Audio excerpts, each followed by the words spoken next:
Mutual fund investments are subject to market risks. Read all scheme related documents carefully. I came across a interesting book, and apart from giving insights into Maruti as a company, it is also very interesting to go through the history in terms of how the business environment in India has changed over the years. That is one. Second is how the public sector works in general. That came out of the book. It also gives you insight into various ancillary companies, things like Sona Koyo Steering or Motherson Sumi and so on and so forth. Traces the Bharat Forge. It traces the evolution of a lot of these ancillary companies, and in my mind it also gives you some insight into what are the things to watch out for when one is looking at this Make in India initiative of the government. So a recommended read. I liked the book and I would recommend it to someone who's interested in diving deeper into these topics. So the story starts in 70s, and some of the people in the room may not relate to this period, but at that time owning a vehicle like a Premier Padmini, known as a Fiat car in those days, or an Ambassador, was like owning equity shares or a bank fixed deposit. So you will say, how is that possible? These are depreciating assets, right? How can a car be an investment asset? So those were the days of shortages. You had to book a vehicle, but you would not get a vehicle in 1 week, 2 weeks, or even 1 or 2 months. Waiting periods were as long as 5 years. And also, when you booked the vehicle, the price would be something, and when you actually were eligible for delivery, the price would be something else, because Indian rupee went on depreciating, we were in an inflationary economy and things like that. So if you happen to own a car, you could drive the car for a few years, and a second-hand car you could sell at a price higher than your purchase price. Those were the days. Or if you booked a car by paying the deposit amount and you were allotted a car, you could sell the allotment later for a premium. So that booking amount was also investment, and those returns were probably matching equity returns or doing even better. So those were the days. So when we look at a company like Maruti, or when we look at a company like, let's say, Hero Honda of those days, at one end these are inspirational stories in terms of how they created wealth for shareholders, how they changed the rules of the game, they came into a difficult environment. At the same time, one has to keep in mind that their competition was weak. It's like a national level cricket player coming to a school tournament and hitting a century. So obviously you have to look at performance in context. To some extent, the victory of a Maruti or a Hero Honda is not that great, considering that they had the market to themselves. So the story starts with this person, Mr. Sanjay Gandhi, who was the son of the then Prime Minister Indira Gandhi. He's known for various things. He's known for his passion for cars, passion for planes, and the emergency that was there in the country. So Sanjay Gandhi said his number one passion was for cars, and he did a 3-year apprentice traineeship at Rolls-Royce. And 3 3 years as an apprentice, he felt that he now knew everything that was to be known about manufacturing cars. So came back to India, saw the state of the market where only 2 companies were there, Premier Padmini and Ambassador. There used to be a third company, Standard Automobiles, out of Chennai, but that wasn't a very significant player in the overall scheme of things. So at that time, his passion was manufacturing cars, so went to the then government and said, we should have something like a people's car. So what was Volkswagen in Germany? Volkswagen is people's car. He said we should have something equivalent for India, a low-cost car for the masses. Being Prime Minister could not refuse, wanted to help him out. So you can't create a policy just for your son. So a policy was framed, applications were invited, 3 letters of intent were given, 1 to him and 2 to other parties, and the story started. So this was the original model that he created. This was supposed to be the car that he would have built for people. This is in 1971. Basically, after that letter of intent was given, he and a few of his friends and engineers and mechanics went about tinkering and created this model. Not too many of these were produced. I think maybe 15-20 would have finally been produced. That 2 test models, not in the normal production run. So at that time, we had so little of foreign exchange and we were so much into the Swadeshi mindset and the socialist mindset. The conditions were these: no foreign collaborations. So you have to do everything on your own. This applied for Maruti and for the 2 other players who got letters of intent. You couldn't even appoint a foreign consultant. And you couldn't import machines to make the car. You had to make everything from locally available resources. So a brave man who started under these conditions. But as happens with most brave people who do not take into account the realities of the world, the project never got off. Company was incorporated in 1971.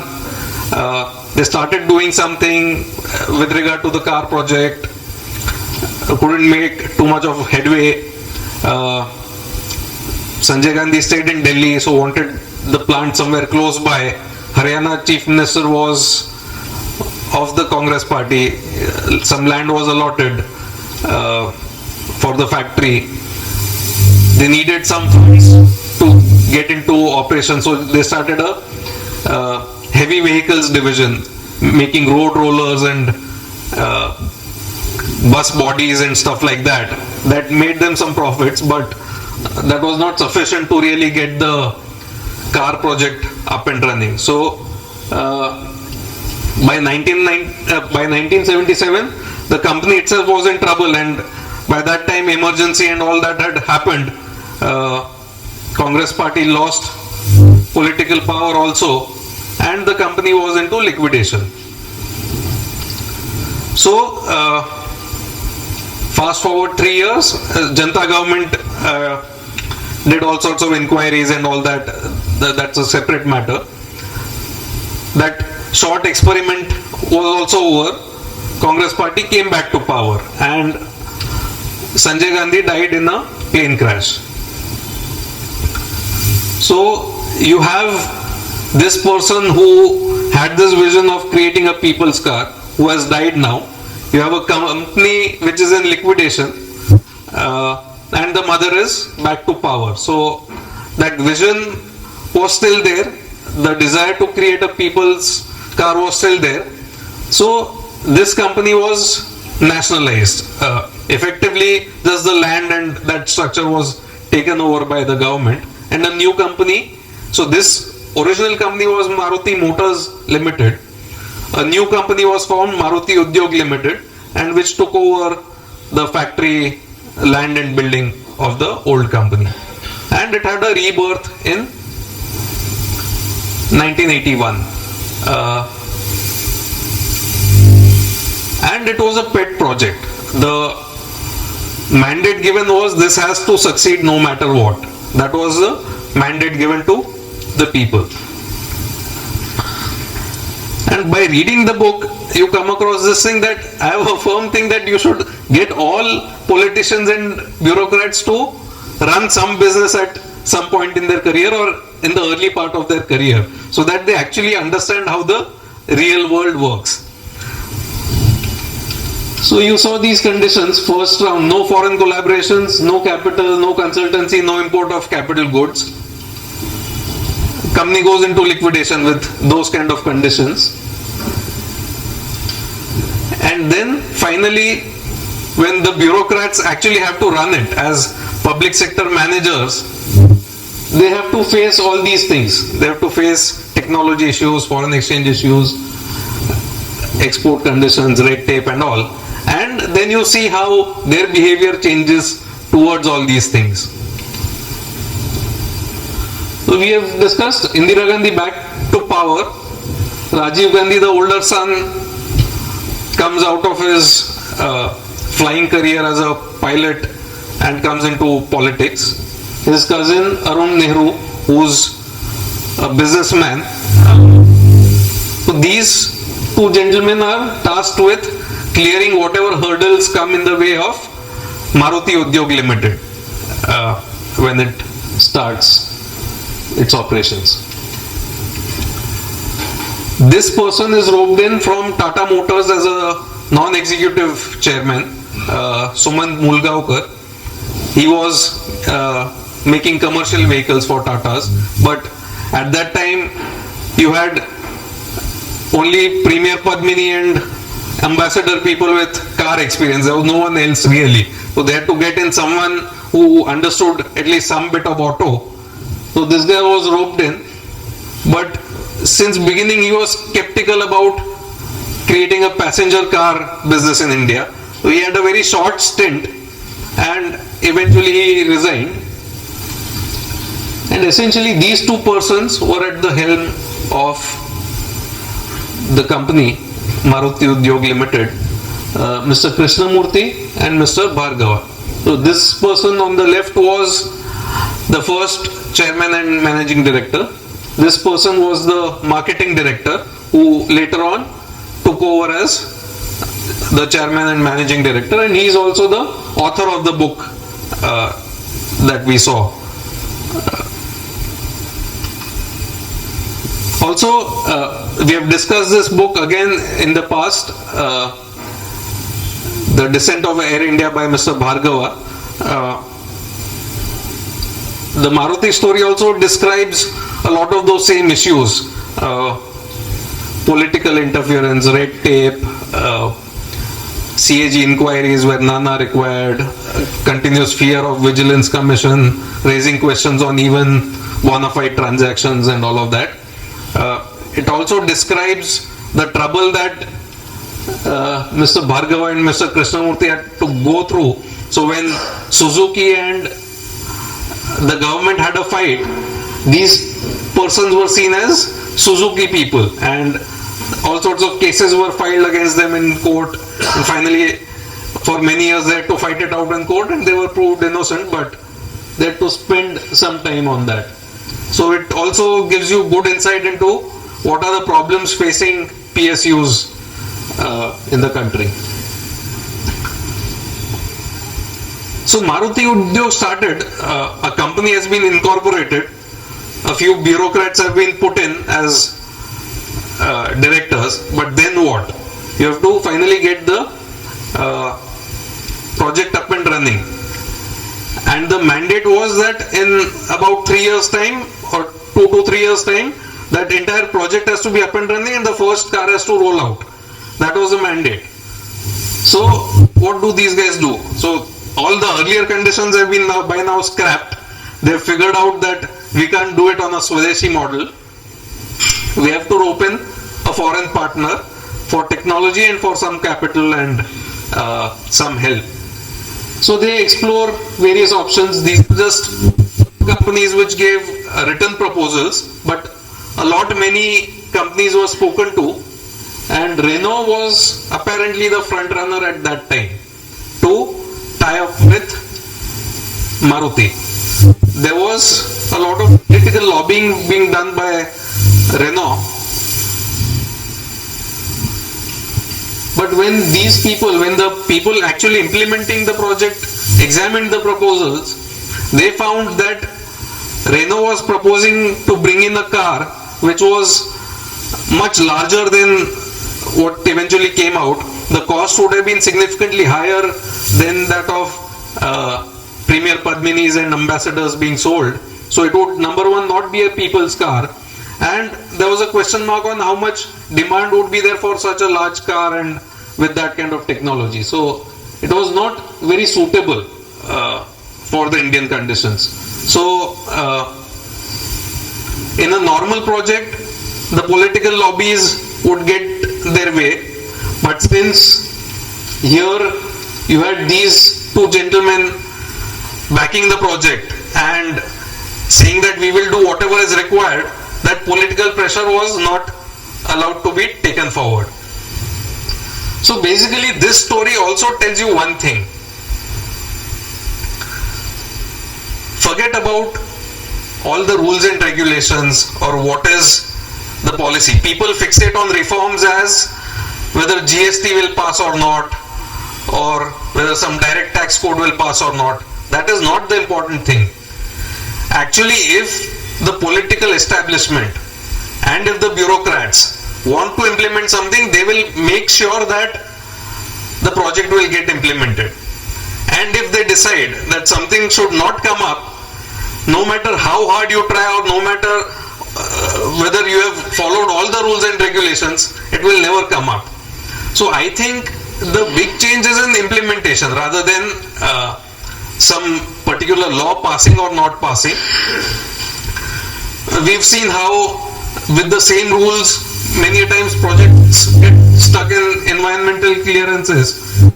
With the same rules many times projects are passed. So basically at heart it's a willpower and execution issue rather than a legislative issue. So Renault was kept aside. They talked to Americans, Europeans, weren't making much headway. And at one trade show, they saw a few small cars from the Japanese automakers.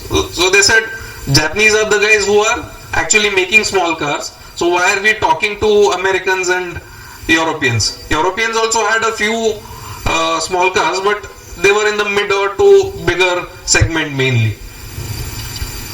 So finally they ended up in Japan. In Japan they spoke to various companies, Toyota, Nissan, Daihatsu, Mitsubishi,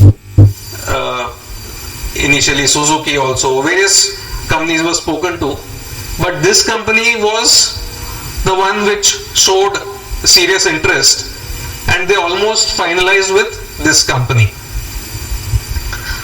However, it so turns out that this company was just doing exploratory work with the government, and their main intention was to come into India with a private party as a partner, and they were just trying to get a feel for the policy environment and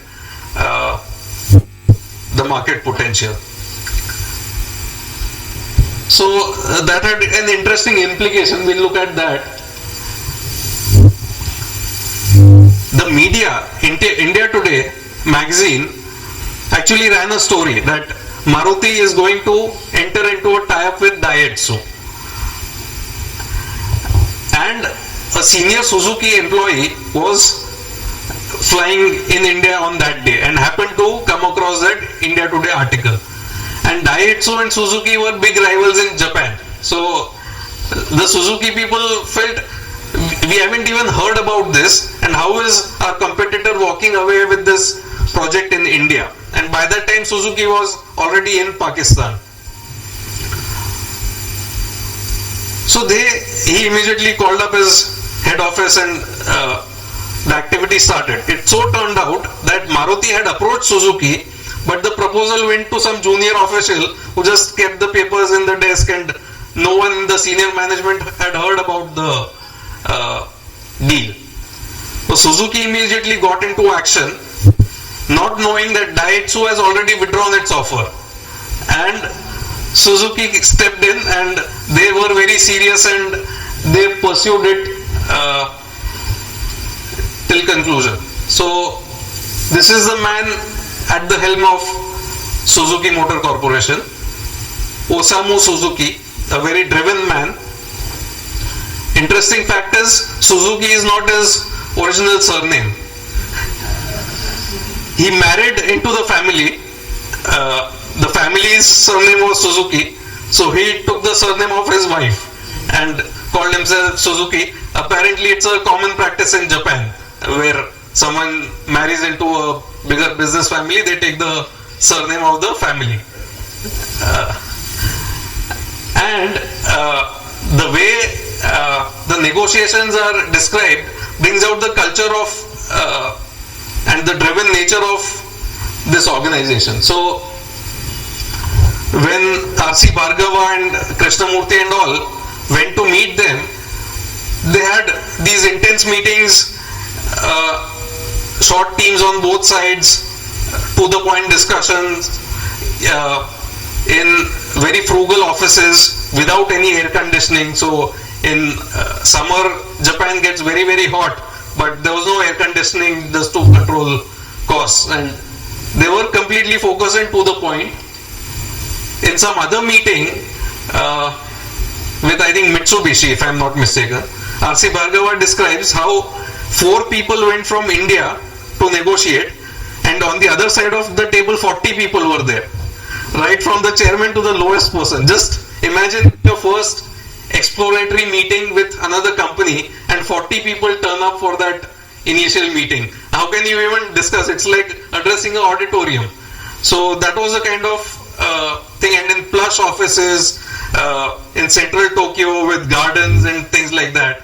And contrast that with Suzuki, where the moment they knew Daihatsu is serious, sent a proposal. When they met, actually Suzuki was flying to USA. He told Bhargava and Krishnamurti, stay here, I'll go to US, fly back, and we'll continue our meeting. That's how it happened, and it happened at a pretty fast pace. So 1981 was when this was conceptualized, and December 14th, 1983, I think it was Sanjay Gandhi's birth anniversary or something, the first car rolled out from Suzuki's factories.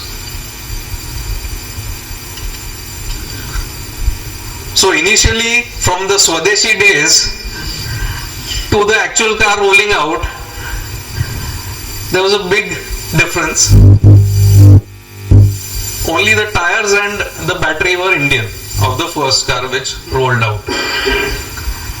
And even tires and battery, there too gives specifications to Chloride India, which is now Exide. They wanted a certain amount of a certain kind of case for the battery, and even tire specifications were different for MRF. So initially it was brought to India, screwdriver technology, fit everything and roll it out as a Maruti car. But there was some logic to it. The agreements that were signed with Suzuki had a clause for indigenization. So they worked in reverse order. So first is bring the kit to India, assemble it, then figure out part by part what can be done in India. So if the paint shop can be set up, if the car can be painted in India, they would paint it. If the panel can be created here, they would create it. So they went on backward integrating stage wise and increased the indigenization over a period of time.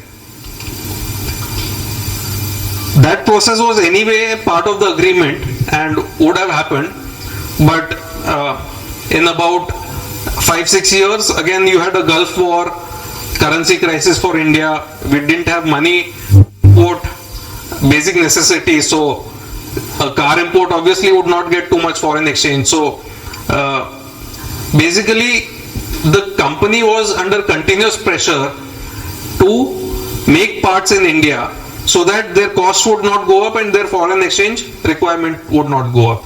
So because of this, actually the whole ancillary industry started in India. Without Maruti, a lot of the well-known companies that we have today in the ancillary space would never have been that famous, whether it's Bharat Forge or Motherson Sumi or any other company.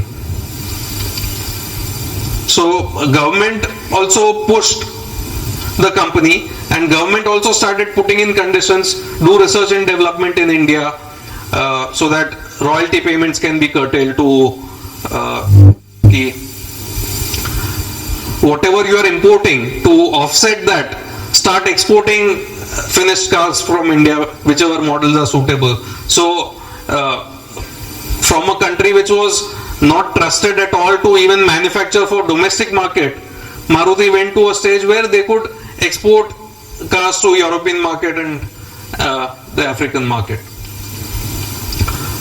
So in a lot of ways, the book provides a template for what to do in Make in India, and it also provides a template to us as investors as to what to look for in companies when they are trying to enter a new area, maybe let's say defense offset contracts or whatever, railway contracts or whatever. It gives a template to identify what are the things that are likely to succeed, what are the things which will likely face difficulties. It also talks about a company like Bharat Forge, which had a turnover of less than 20 crores in early 80s and which today has $1 billion turnover. So probably if we scout around, we could find such opportunities in different areas if the government has a vision.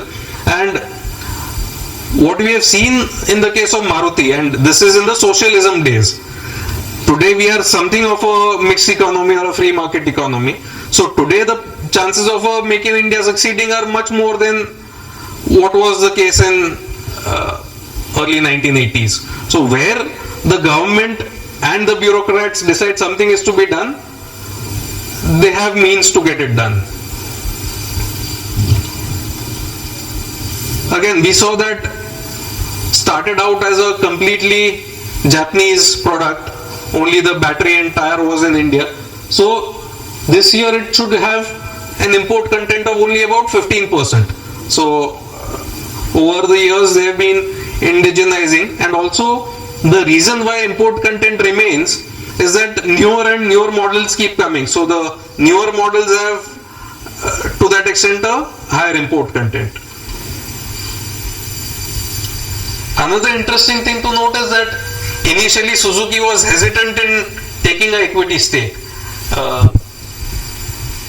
Finally they said, okay, we'll take a gamble with $25 million, we'll put that much in. They started with a 26% stake in the company with an option to increase to 40%. In 92, Suzuki and Government of India became equal partners, 50-50. Became a subsidiary of Suzuki in 2002. As on date, its stake is about 56%. This is the way the number of vehicles sold. So today it sells about 13 lakh cars a year. It started as maybe 20-30,000. First licensed capacity was I think about 1 lakh cars a year. But production expanded gradually. So over the years, this has been the growth rate. Of late, there has not been too much growth in terms of sales volumes.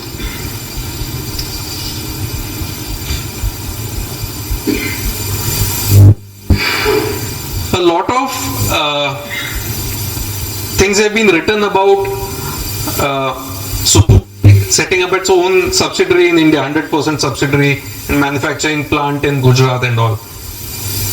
Actually, there has been a history of tussle between Suzuki and the other shareholders.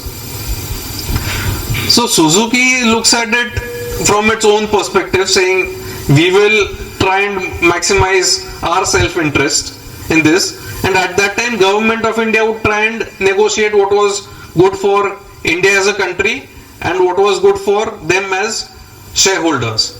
And till the time they had at least a 10% stake and a board seat, there was this negotiation and give and take, and finally some solution would be arrived at. But it seems that after government of India's exit, now Suzuki has a free run. They can do effectively whatever they want. So the question remains as to who will now bat for minority shareholders.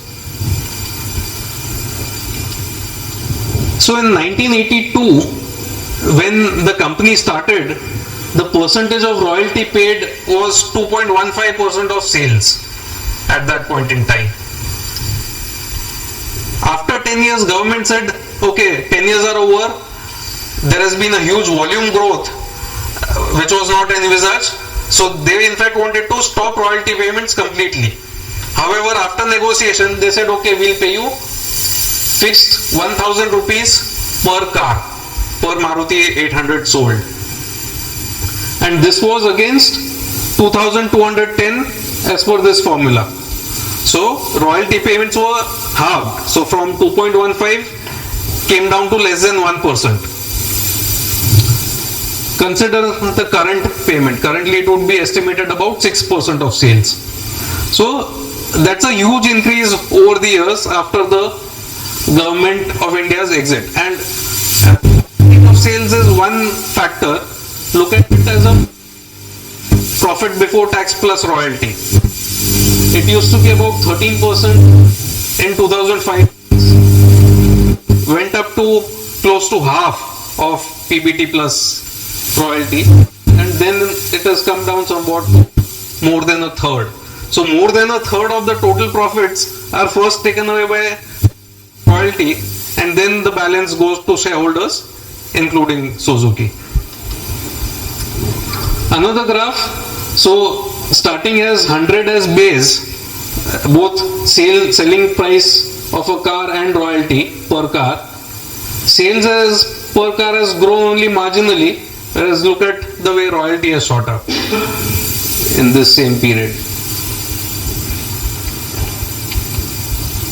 So somewhere it leaves a bad taste in the mouth when we are looking at governance, that even when I talk to my fellow fund managers in different fund houses or analysts in various broking community, they have this question mark. You have to keep a hawk's eye on what Suzuki is doing overall with transfer pricing, with royalty, with various terms and conditions. So that comfort doesn't come. Okay, after all the protests and all, they've modified the agreement with their 100% subsidiary, but somewhere people are wary of Suzuki as promoters. Good company otherwise, we'll see at what things they have developed over the years.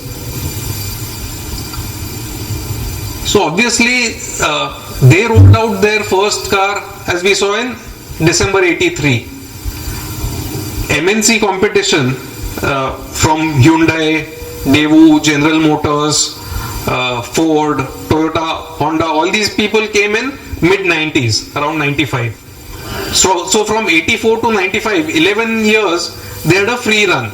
Their only competition was Premier Padmini and Ambassador.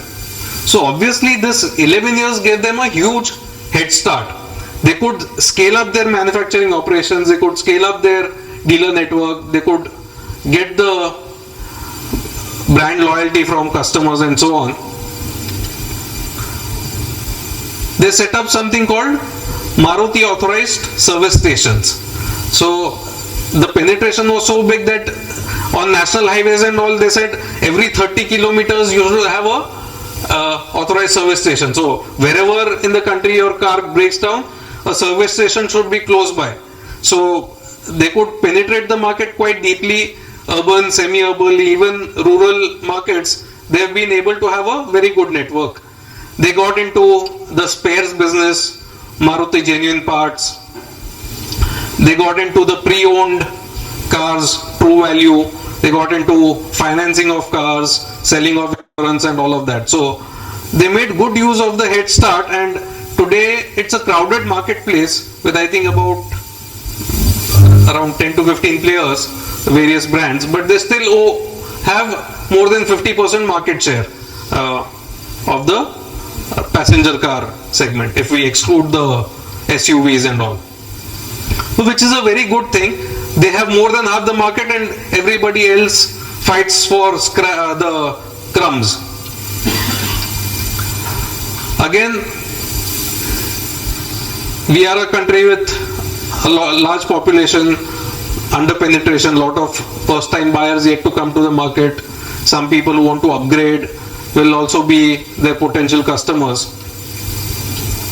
And currently you have a scenario of falling input prices, fuel costs are down, so consumers are in the mood to buy. So essentially it has a lot of tailwinds behind it. Again, for some time they were losing share to diesel vehicles where they are not that strong.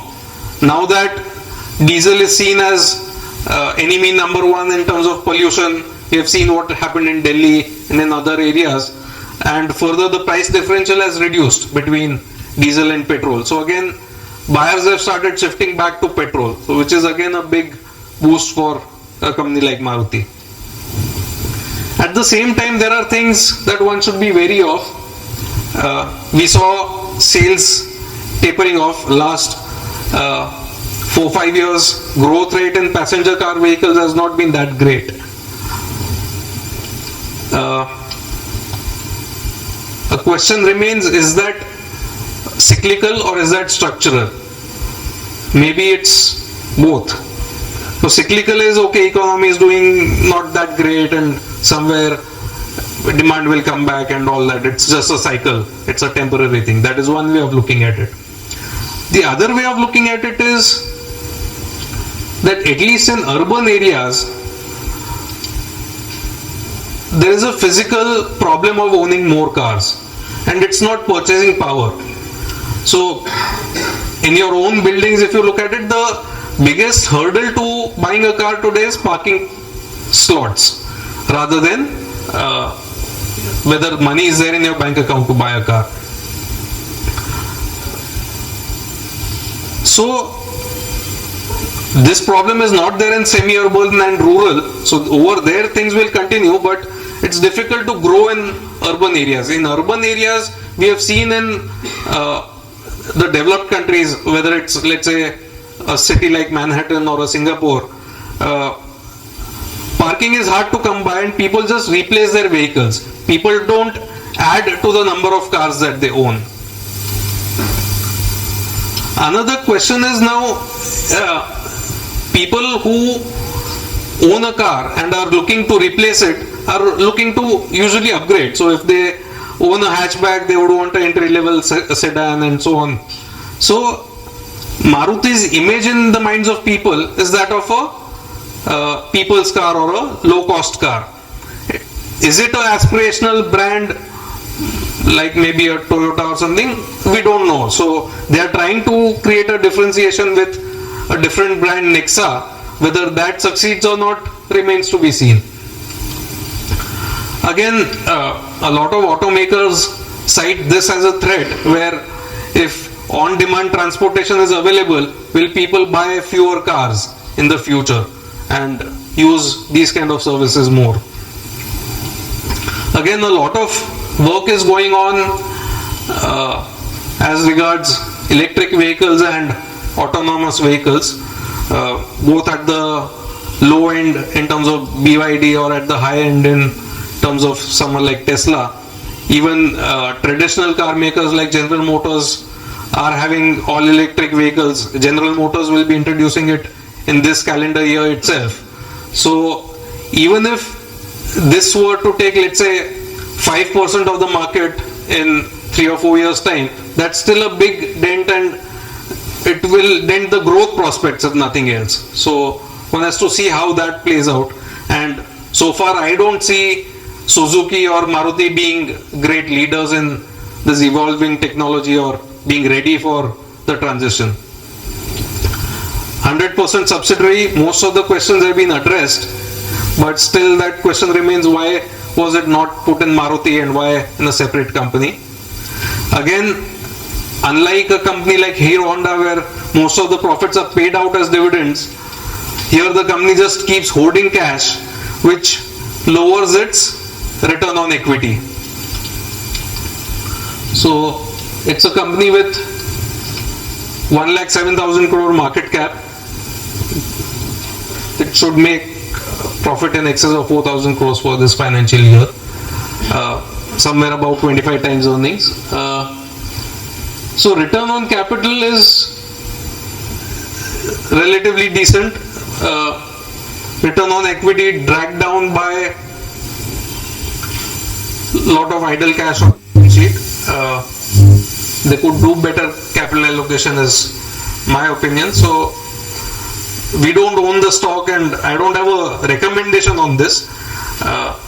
Basically objective today is to tell a story of how this company came about and what is its legacy, and how to look at companies in the public sector space, or how to look at the Make in India kind of initiatives. Don't have a very strong view either ways.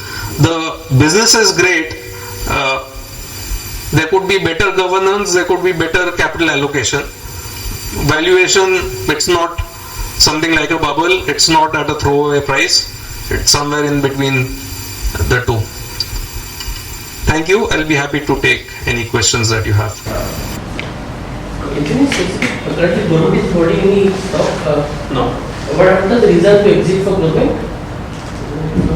So this happened at the time of the disinvestment initiatives and all of that. So this happened when they went from 50 to 54. At that time they sold some shares to financial institutions. They did an IPO and did offer for sale for the public. Somewhere about 2002, right? 2002 on thereabouts. Government is now trying to sell a lot of public sector shares like NTPC and all this, wants to raise a lot of funds. What is your take on investment into these things? So most of these companies are already listed and one should not buy them because government is selling. If at all one wants to buy, one should buy it on its own merits. Generally, I don't like the government as a partner, with a few exceptions, because many times they run it as a social enterprise rather than as a business, and as minority shareholders we are interested in investing in the business. So we saw a situation where oil prices were rising continuously and HPCL, BPCL were continuously selling fuel at a loss. So which business runs where your input cost is higher and your selling price is lower and you keep selling more and more volume? If government wants to do it, it should write out a check to the company as a subsidy. You cannot force a commercial enterprise to run at a loss. Air India mismanaged, running at a loss, BSNL. So we have numerous examples where shareholder wealth has been destroyed, public sector banks for example. So in general, PSUs are not great investments. There could be some exceptions. So just based on the conversation that happened to buying a car, so one of the pros of buying from Maruti car was that the parts are pretty cheap compared to automotive. So is that like a sustainable advantage they have? So that is total cost of ownership is something that is looked at very closely by buyers, especially in India where people are value conscious, and you also had this ad campaign where kitna mileage deti hai, that kind of campaign was there. So they have an advantage given that they have large volumes, their suppliers can get their components cheaply and so on. But at the same time, you have a situation where a lot of these parts are not made specifically for them. So can someone come and replicate that? So we have seen someone like Hyundai, which has been reasonably successful. So I think the biggest advantage they had was that 11-year head start. Post that, people have been trying to chip away at that advantage and maybe someone will succeed somewhere. As of now, they have that advantage in terms of cheaper spares, wide availability of the service network and so on. And plus they are holding the stake in the companies. Yes, they hold stakes in a lot of the ancillary companies. Now, coming to really fast forward, if you look at the initiative that the government is doing for Make in India and the way things are moving with the budget and the so-called stalling of parliament, etc. What is your take on how it will pan out in terms of stock markets and because these guys are just threatening to just stall parliament. Government is trying to do its best, but By stalling parliament, GST does not pass. Other than that, most of the things can be done by executive decision. I don't think so it's not there's really. anything stalling. Do you think the Make in India initiative is If you look at what are the priorities of the government and what they have been doing so far, one thing is very clearly they want to increase coal production and reduce imports, which has happened. Coal imports have come down in a year or two. We are looking at self-sufficiency, mainly, except for some coastal areas where it's cheaper to import. Secondly, they are focusing on reducing the logistic cost in the country. So it is said that it's cheaper to ship something from Mumbai to, let's say, London rather than send it from Mumbai to Delhi because road cost is so much. So they are focusing a lot on coastal shipping, inland waterways, dedicated freight corridors. So a lot of investment is going into railways. A lot of investment is planned into the urban transportation, which is metro systems and things like that. A lot of offset production for defense related things are planned in India. They are trying to attract electronics linked manufacturing. So Foxconn is setting up a plant. So one has to watch the space and figure out if there are any opportunities. If there's a decent promoter group with a good track record and who's entering a sustainable business, then that could have a good ramp up if production has to move. So, as you mentioned on the headwinds in the auto industry in India, and I mean it's like a known fact that 400 people in India, the penetration of cars is far lower than developed nations and other developing nations.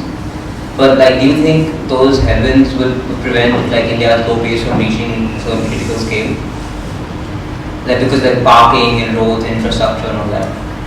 So I think apart from a purely statistical measure that this is the GDP, these many cars per 100 people and things like that, there is also a cultural issue and there is also infrastructure things.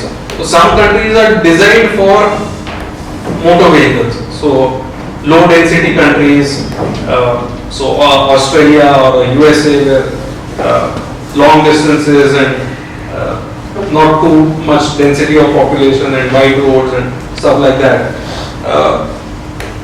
Dense cities, narrow lanes, less parking will have a lower auto penetration even for the same amount of GDP. So I think at least in the urban context,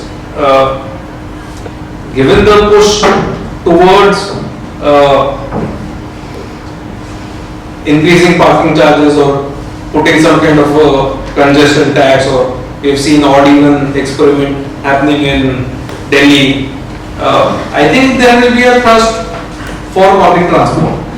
cars could be used on weekends for out of town travel or things like that, or if at all you have parking space for your car. It could be a declining thing. That's a headwind I would see. So I think China had this period from 2005 2011 or something, where like number of new passenger vehicles sold increased by 25% CAGR. Like for India over the last like 3, 5 and 10 years, numbers been around 10%. So do you think we can ever go to that phase where we're going to have that kind of exponential growth in passenger car vehicles? You don't think it's going to happen? So no two countries will have exactly the same trajectory, and there are numerous factors which go in. So suddenly if people get this 7 pay commission and off and suddenly people start buying cars, that could happen. All I'm saying is, penetration is more likely in tier 2 towns or rural areas rather than in big cities where purchasing power is not so much of a problem. Problem is road infrastructure, parking infrastructure. So I don't want to hazard a guess as to what will be the growth rate going forward. I'm just saying it's a factor to keep in mind that in at least the large cities it would be more of replacement demand rather than absolute number of vehicles on the road increasing exponentially because there's not so much space. From that perspective, two-wheelers are better placed.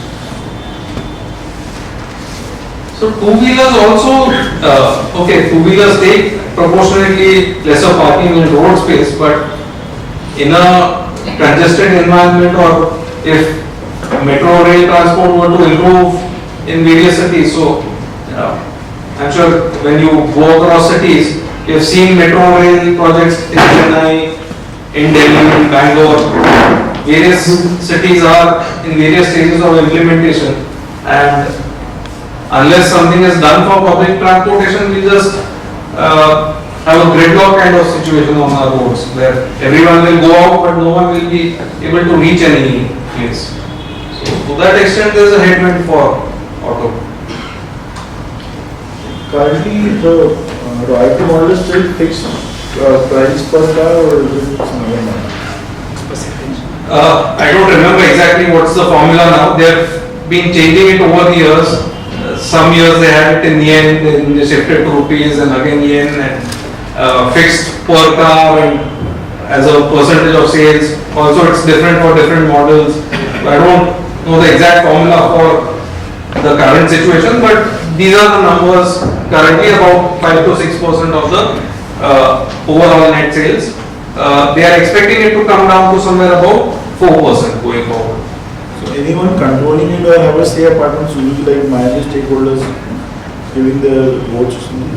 So that has been a point of contention. The shareholder advisory services have been saying it's a related party transaction and you should take shareholder votes and the promoter cannot vote on it and it's a high number. But so far nothing has happened on that. So far they have been able to decide what they pay themselves. And you said that in the last few quarters the passenger car sales have been down. The numbers that you showed was for Maruti.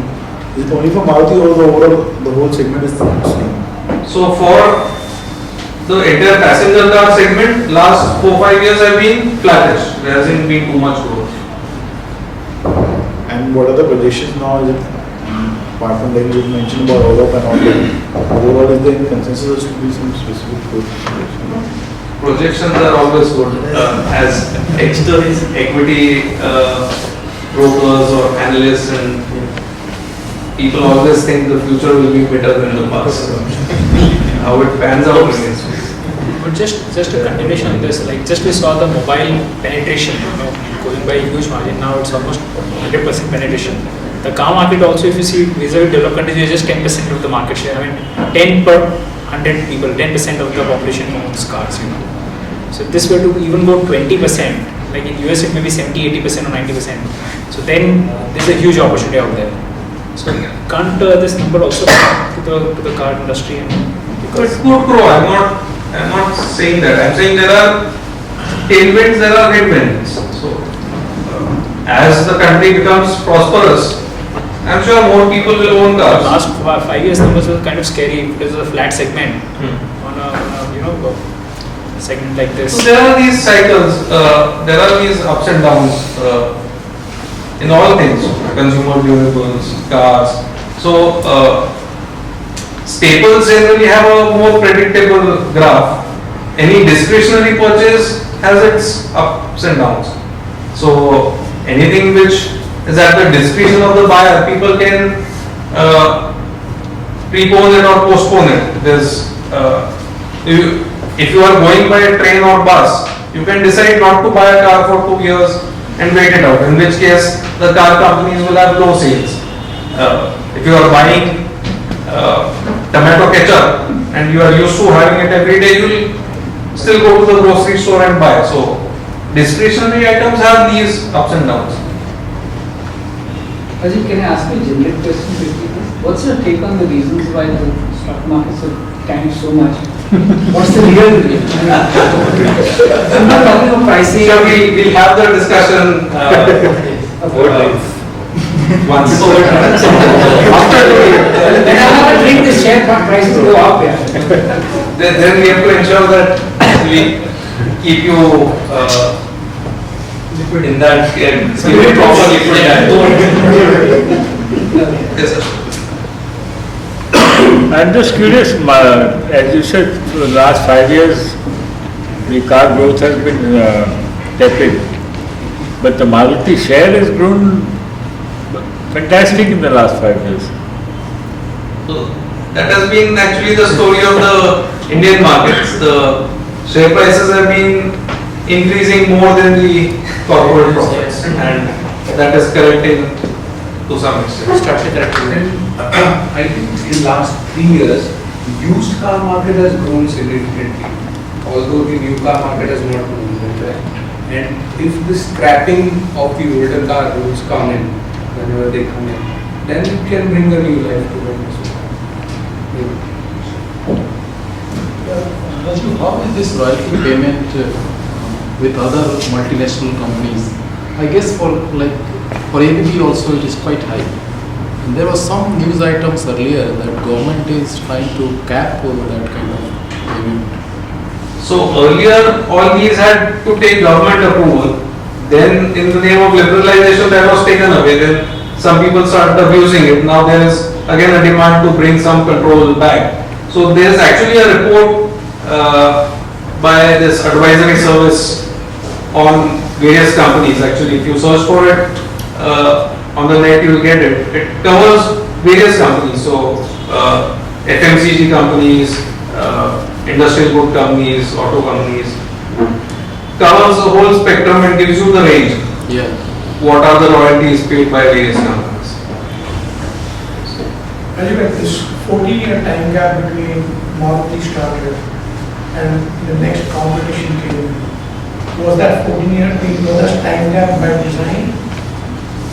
And then the demise of pretty much the premier company and the ambassador. Was it like killing the competition? So that the dispensation for Maruti was something very specific to Maruti, or no other company could easily replicate that Maruti kind of thing. So that was by design. Post abolition of industrial licensing after the financial crisis under the IMF recommendations and all that, then it was free for all. Anybody could come in and set up a factory on their own or in collaboration. So that's when all these other players started coming in. So they pretty much got lucky.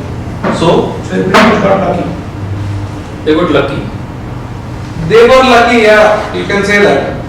They were lucky.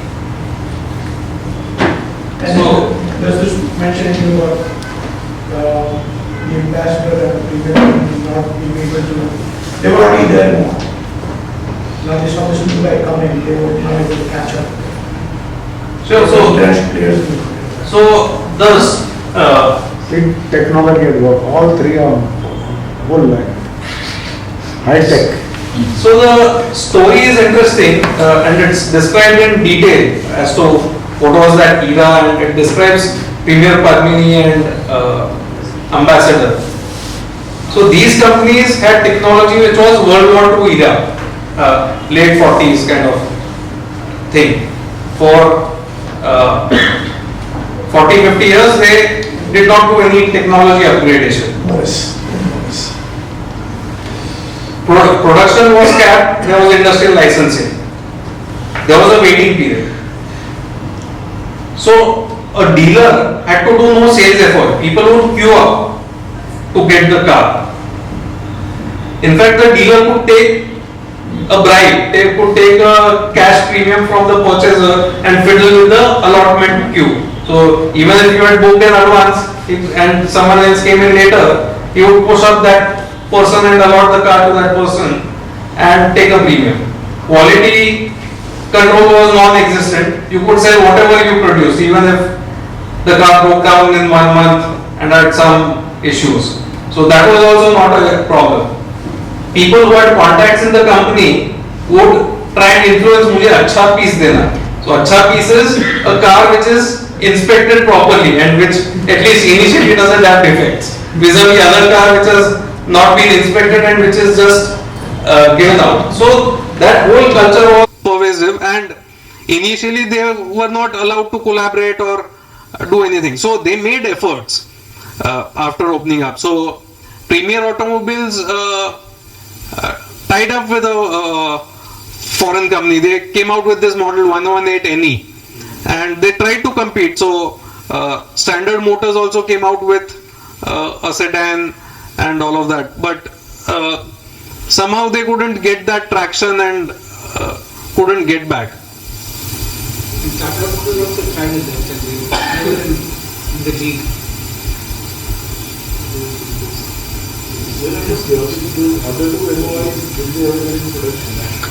One LOI produced some 5,000 kind of thing, 5,000 vehicles or something. The third one did not produce a single vehicle. Great. Thank you so much. We'll continue the discussions.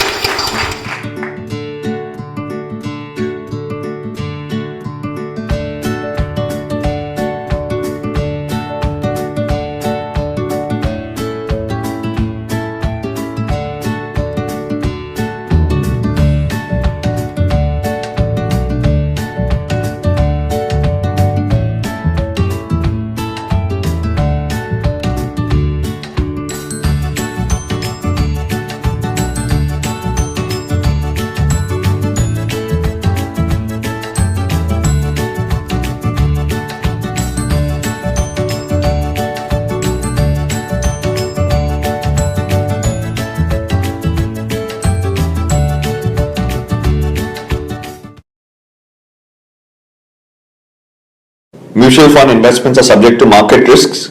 Read all scheme related documents carefully.